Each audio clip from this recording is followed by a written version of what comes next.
Hello everyone, I'm Marina, Engineering and Informatics Librarian. In this short video, I'm going to show you how to download EndNote Desktop.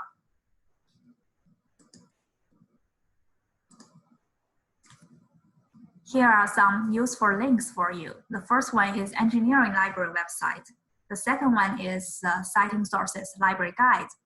If you go to this guide and under Citation Management Software menu, you can find the instruction for using EndNote Desktop PDF. The third one is EndNote homepage.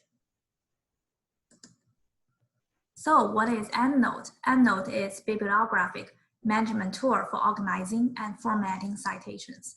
There are two versions of EndNote, EndNote Desktop and EndNote Basic. Here's a chart of comparison between EndNote Desktop and Basic. EndNote Desktop is more powerful than EndNote Basic, especially in the capability of organizing tons of reference records, deduplicating, and finding PDFs.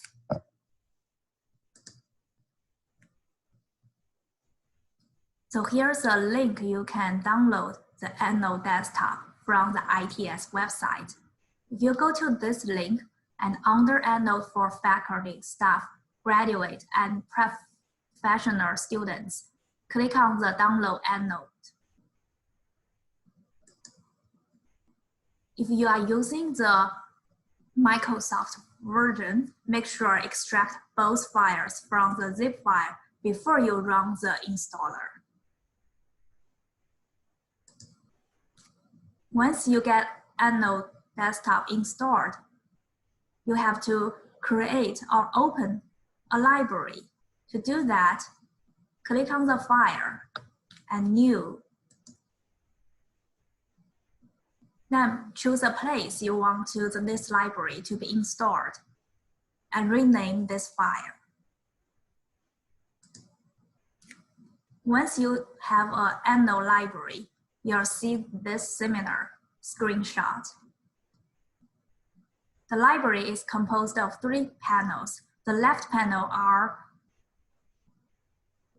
groups and group sets. The middle panel is all the reference records under specific group. The right panel is the bibliographic information under a specific record. Remember that all fields for the records are editable. Thank you for watching.